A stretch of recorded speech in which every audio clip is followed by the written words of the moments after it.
দেখা যাচ্ছে কিছু ছাগল সকালবেলা চন্দ্রিমা উদ্যানে আসছে গোসল করতে। দুই তিনটা ছাগল একসাথে, দেখে না পাগল। সুইমিং পুল আছে, আচ্ছা হয়তো বা সে কোনো রকম এক্সপিরিয়েন্স নেওয়ার জন্য আসছে, যা আসলেই রিয়েলি সুন্দর, খুবই ভালো। ইটস আমার কাছে আসলে ভালো লেগেছে। বয়স্ক লোক তো, হ্যাঁ, he is a age person, very much age person, and no, sorry, I have doubt. I really doubt that this is really a good idea to swim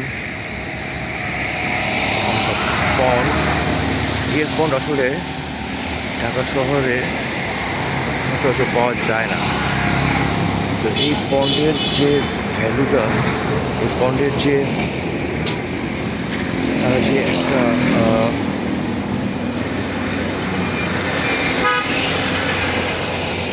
flavor, you can say flavor, whatever you can say, যে নেওয়ার চেষ্টা করছে, এটা আসলেই খুবই মজা।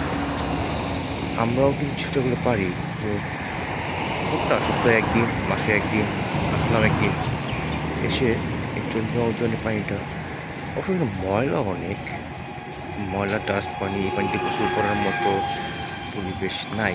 তার কেন গোসল করছে তা আমি আসলে জানি না। পরিবেশটা আসলে গোসল করার মতো না। যদি যারা নোংরা পানিতে গোসল চান তাহলে তারা আসতে পারেন, আর যদি ভালো পানিতে গোসল করতে চান তাহলে তো অবশ্যই অন্য জায়গায় যাবেন। ডেফিনেটলি দেখেন তাদের অবস্থাটা, তাদের ভিউটা। আমি এটাকে একটা শিক্ষামূলক সাইটই বলবো।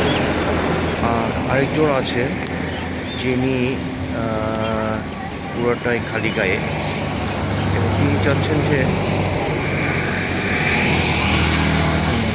পানি খুব বেশি বলে মনে হচ্ছে না। আর তার সাথে দুজন ফ্রেন্ড, তারা আসলে তারা almost same age and same is their friend. I hope so.